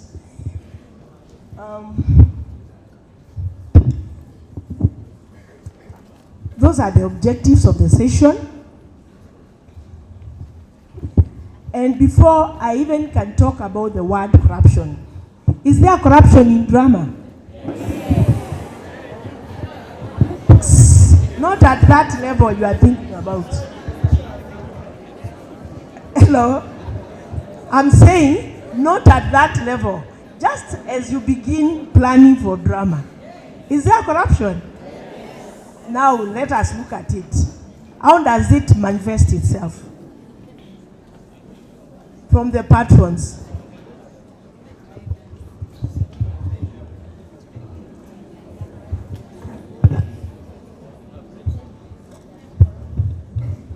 One example is presenting grade 1, 2, 3 learners in items. Again? ECD items. Presenting a grade 1 or 2 or 3 learner in ECD items. You've heard that? The wrong grade for the right item. Okay. What about you, the patron? Sometimes the costumes, you are telling the principal that there are no costumes, and you give a very huge budget, and yet you go and the principal is not aware that there are costumes in the store. You go and pick old costumes and give them to the principal, and you pocket the budget. Is there something like that? Yes. So corruption starts like that. In your houses, in your own houses. Drama patrons. Is there corruption in your house? It starts there, isn't it? And so just to say, corruption is derived from a Latin word meaning to ruin or to destroy. And this has destroyed us. Right from the society. And from the World Bank, it is an abuse of power for personal what? Gain. Right now when you are here, your power is you being a trainer, you being a drama patron, you being an adjudicator. You have that power. If you misuse that power when you are adjudicating, again by favoring some groups, then you are practicing what? Corruption. And as teachers, this is something we must fight. It is killing us, all of us. And I will explain to you how it is killing us as teachers. Don't look up there. Let us look ourselves as teachers. Personally, I am a teacher. And being teachers, the many things we do, the way we address children, even when we are teaching, even we are having these drama activities, it can really affect the society. According to the Anti-Corruption Economic Crimes Act of 2003, I won't measure this on this much, I have only 30 minutes. This is now what involves corruption, bribery, tax evasion, but this with us teachers, it is automatic, it's by default. Fraud, we have so many cases at the anti-corruption of fake certificates from our own teachers. I'm not encouraging you to be corrupt. Imagine you've given a fake certificate in 2003 and you are sitting in a class until we come to realize you have been using that certificate for the last 20 years. What have you been doing in those 20 years? And you are a very good teacher. Are you together? A very good word. And you've never gone back to school. Kindly make sure you go back to school, learn, give the right certificates. Bid rigging, this is happening in our parastatals, but it has been curbed through e-procurement. Then we have breach of trust, where you are being mistrusted, that a principal trusts you, but like the case I gave initially, and mistrusts you over something. I trusted you to do something, but you did not do it the right way. Damage of public property. Let us take care of our public properties in school. This is again part of a corrupt action. Embezzlement of funds. It is happening. I know you know it's happening in our schools, in our counties, in our national government. Tribalism, it is killing us. You post a teacher in Kisumu, the teacher is speaking in Taita, and when you are giving ends of department, the principal, you don't consider that teacher. you always say this teacher is an outsider. So these are some of the things that are killing us. According to our survey, we normally conduct surveys after every 2 years. The survey that we conducted in 2023, it was showing giving of bribes is too high, including in the hospitals where you have your right, including in schools. Because of what? In schools, giving bribes comes in when? Yes? Admission, isn't it? You and your card, and then you get let me not say that, you may get to a school and you realize the principal is so rich, and when you get to the declaration of income, assets and liabilities, there are things that he or she has not mentioned about himself. That is now when we come in, if you are reported to us, to question on your properties, if you have not put them in the declaration of income, assets and liabilities. If you are going to fill that form this particular year, make sure you fill everything, paka kuku zako, because you could be selling kuku and you are getting money from your kukus, but you are not putting it in the declaration of income, assets and what? Liabilities. Put everything there, because most of the times when we ask people where are you getting money from, they say I've been doing business. Then how come you have not put the business in the declaration of income, assets and what? Put it there. The small things you are doing, put them there. So this was the survey, as you can see. And the leading is giving of bribes. We only see it with the policemen, but we don't see it in ourselves. Do you get that? Can you move?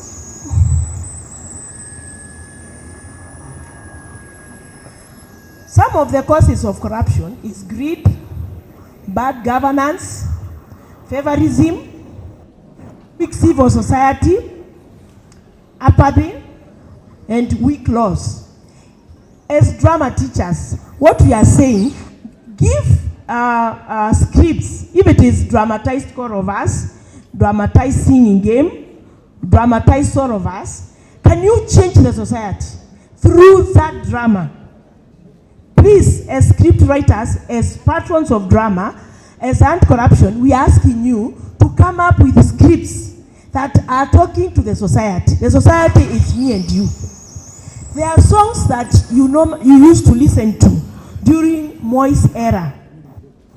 The songs on the love for our country. And they used to move you. Like which song moved you that time? Yeah? Can we sing it for 1 minute? Yes. Tawala Kenya, Tawala, Tawala Kenya, Tawala.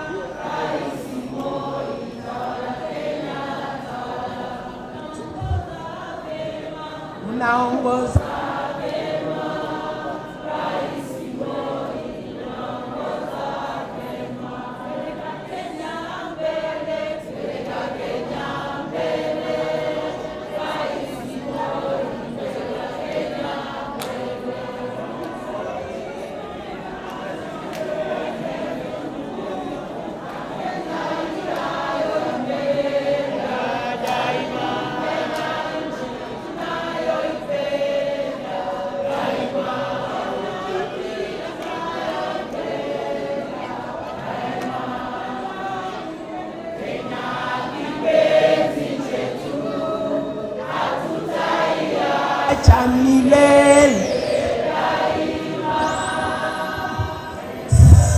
Thank you so much. Thank you so much. I am sure in your competency-based education, you have seen there is a value-based pillar, which we had partnered with the Ministry of Education, and the Ethics and Anti-Corruption Commission came up with that particular position. We are now in our curriculum, you realize we have the value-based pillar. And as drama patrons, kindly bring that out. This thing is affecting all of us. If you are driving, whatever you drive, and you realize that you did not teach a learner the right values, And they are driving these motorbikes, they are driving matatus, they are driving their cars without integrity. Then it kills us. When you hear a bus imeanguka pahali like in Mombasa, imepata accident like in Nakuru Highway, and you left a child to attend to a school in Moidaus, you feel it. Don't you? Those are the things we are emphasizing. In drama, bring them out. Something that will touch Kenyans, like the song we've just sang. What is this that you will bring out of drama in April that we shall keep on repeating and putting on our screens about integrity? Kindly, when you are coming with scripts, we shall be giving our categories, trophies, position 1 trophies, on the best items on matters integrity. Something that will be speaking to the society, and it can be replayed, and it is giving me a warning. Do something that is very touching. It is giving me a warning, this is the wrong thing to do. The results can affect me this way. So those are the things. We can move on. Corruption leads to slow economic growth. It leads to poverty, increased taxation, like what we are seeing today, disregard of standards and virtues. You have gone to the hospitals, you have realized people have lost values. They are not, even our own children have lost what? Values. And the group I'm talking to today is the mother of values. Children believe in their teachers. They don't believe even in their parents. Mwalimu hakusema. The teacher did not say this. You have even seen it here, the way it is coming out so well. Children believe in teachers, my fellow colleagues. What I'm saying today is, let us come up with scripts that can change the culture of the way we are treated in public sector. Matters service delivery. When you go to an hospital, that nurse, how do you want them to treat you? That pharmacist, how do you want them to treat you? That matatu driver, how do you want them to treat you? Give it to them. The earth gives to you what you give to it. If you are a teacher, a drama patron, give it a bit. Give it what you love to be given to you. Give it to the drama. Speak to the world. And we shall be putting the best also in our reception so that people understand what is happening in our schools. Those are the benefits of fighting corruption. And I know with teachers, they are fully equipped. I'm talking to the right group of people in Kenya. You can never joke with a teacher. Personally, I was one, and you can never joke with the mind of a teacher. A teacher can twist you with the psychology they have. So can we twist the world? Do you agree we are going to twist the world? Can we do a change in the society? Don't expect the change to come very fast. It is gradual. Changes on that matters, corruption and gradual. And as you can even see now, with the Jay-Z's protests that took place, there is a lot, people are very careful with the Jay-Z's today. Even in the workplace, you've got to know they are in the right world, the digital world, as we are in another world. And we've got to embrace what is there today. So what I'm saying, in drama, as drama patrons, even those that are doing film, let us come with something that even when it is done during the gala, what do you call this? The national, when you are going for the national gala, it can talk to the people that are watching it.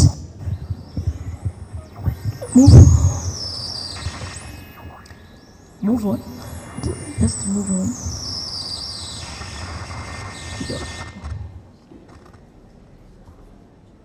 So, what are these? What is integrity? Integrity is doing the right thing even when no one is watching you.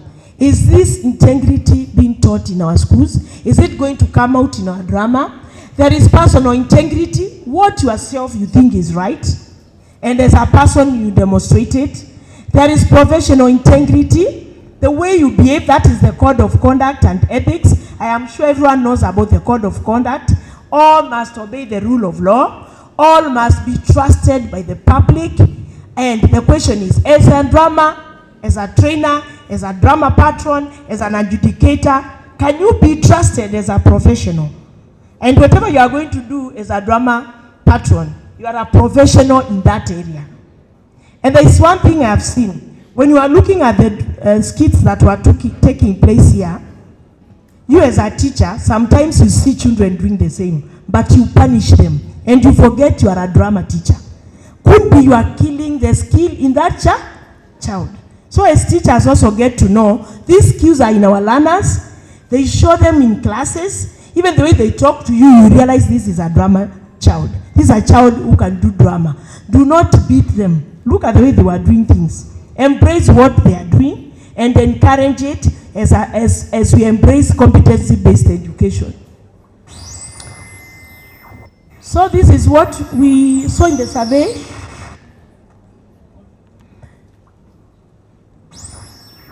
When you find people just move forward. I want to talk about this so that I finish, and it has been also said by Lillian. Drama nurtures creativity. Creativity came out here very fast. Even now, if I call one of you to give us a spoken word or a dramatized sort of verse, you can even make it immediately. Who can do that? So that I close up. Yes, come.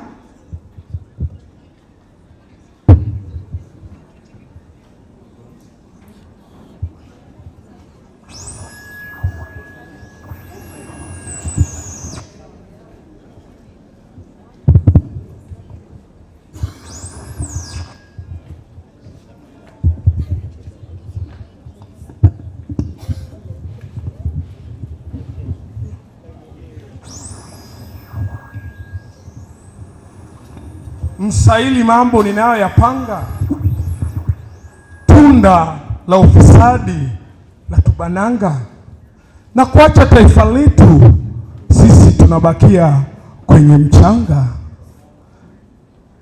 Ufisadi unatutafuna kama njugu kaanga na kutuacha tukiwa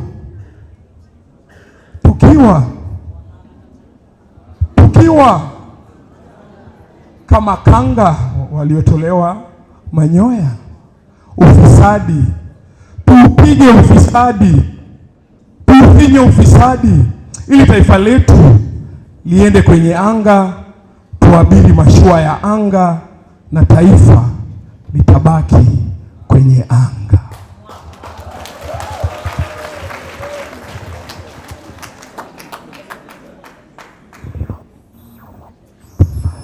I'm not very good in Kiswahili, but the Kibwagizo, is it Kibwagizo? The last words were very strong. Is it Kibwagizo?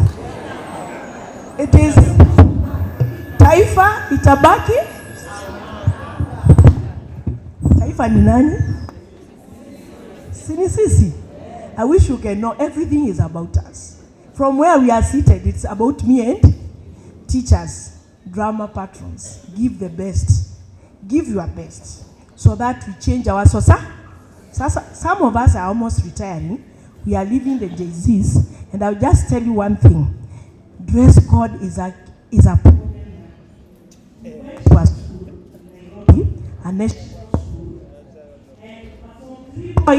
said, before you can even talk to us, talk to our parents. When they are coming here for Parents' Day, for the academic days, they are not dressing properly.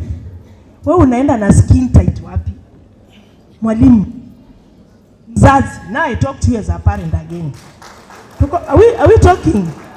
We are now we have been talking to Teacher Service Commission. We are even in talks even now. Because they have forgotten to remind, it's like they have forgotten to remind you about dress code. Especially the new crop. Yenye imeingia kwa saa hii. Unavaa nguo umeacha uchi. You know what you are speaking to these learners? Did you see the imitation thing? That is what they are going to do. Wacha upate mmoja kwa your own house. Akwambie sitakata nywele, utalia. Don't tell me I have my own rights. You will cry. Are you together? I have a Gen Z. Alikuwa ameweka nywele.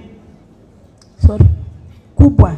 Na nikimwambia akate because he was going for an interview, he told me, hii nywele na interviews zinapatana wapi? So I was like, what is this boy telling me? Sure. You know, you get mad, eh?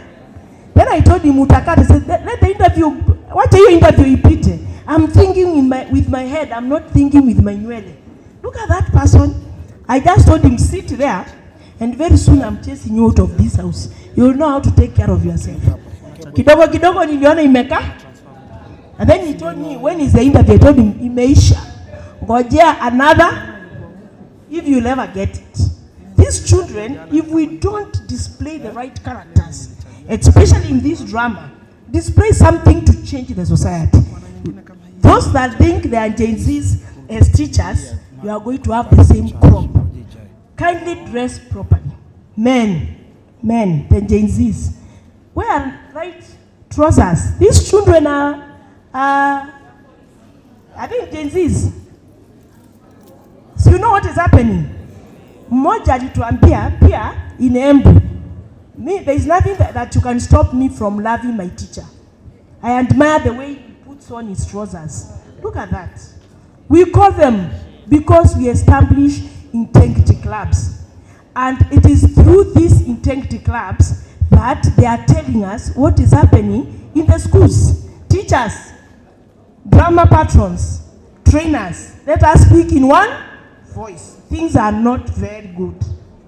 And as I finish, I ask you, when you go back, establish integrity clubs. They are in the strategic plan of the Ministry of Education. It is only club that you can be actually assessed with.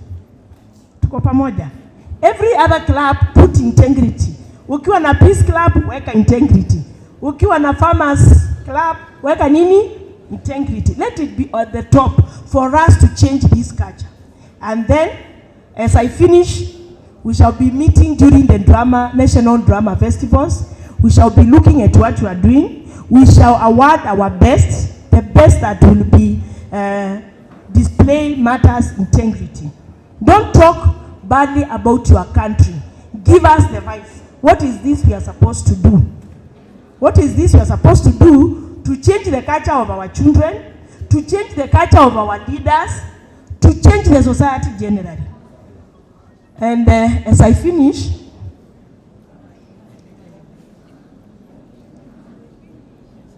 this is the mode of reporting. The mode of receiving reports in our commission. You can come in person at the commission. It is treated with a lot of confidentiality. Do not go telling your friends, oh, nimeshtaki. Come there, give us the information. Our regional offices, we have one here in Kisumu, and you can also reach there. We have regional offices, Kisumu, Mombasa, Malindi, Eldoret, Nyeri, Nakuru, Machakos, Garissa. We have those regional offices there. You can do us an email on the same. You can do us a letter. You can go to our website and check on that system, which you report anonymously. And then again, we pick our reports from the social media. Whatever you are doing in the social media or whatever you are talking, also be careful. Because from the WhatsApp things, we pick a lot. Huyu mwalimu alifanya nini? Did you see a teacher who beat a kid recently? Alimchapa, anamwambia mwalimu acha kunichapa. It was a boy. It was going round in the social media. When you are doing some things to these children, be careful, because when it comes to us, we call TAC, we discuss whether you should be in office or whether you should be disciplined, because those are your children. They are my children. And you might beat the child in the wrong part of the body, and the child ends up having an health problem. So what we are saying, teachers, we work with you very well in different schools. And as you go out for the drama, we wish you the best. Bring out matters that can change what? Our culture. And as I finish by Einstein, I will say, the world will not be destroyed by those who do evil, but by those who watch the evil without what? Doing what? And I know you do a lot. We know I personally was a teacher. I did a lot. I know you do a lot. So, may God bless you, and thank you so much.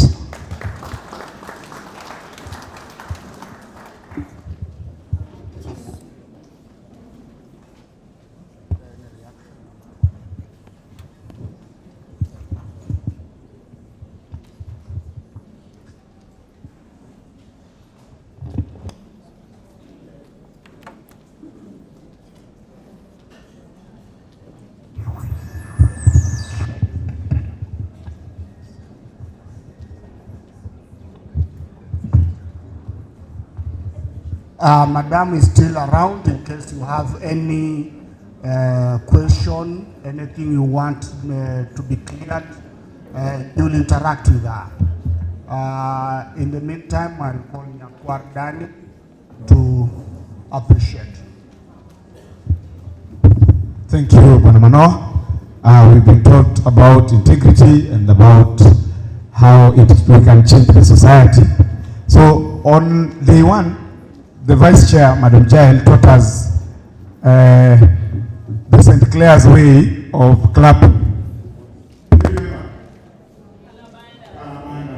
So we'll manage to go to, I have printed a script and I'm bringing freshness to it so that I'm not accused of plagiarism, which is a form of corruption. So I'll add one word to it, which is Katamaro. So we'll start Kalamada,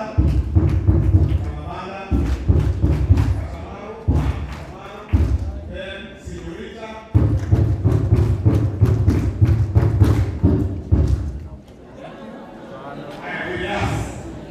Caravana,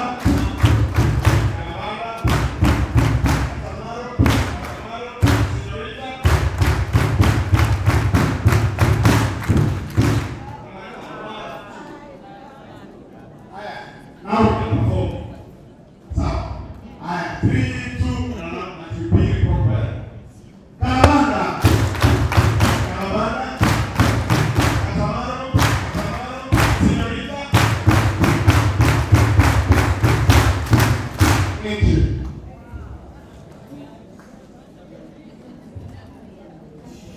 President Secretary,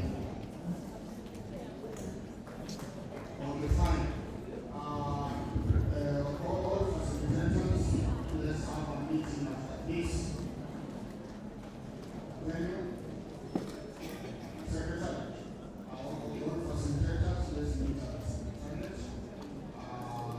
Let's break for 20 minutes, then we come back and break for the children.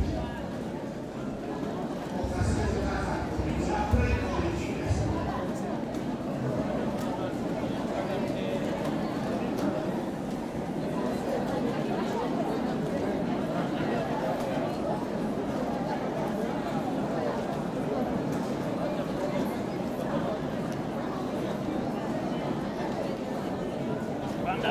Yes, asante.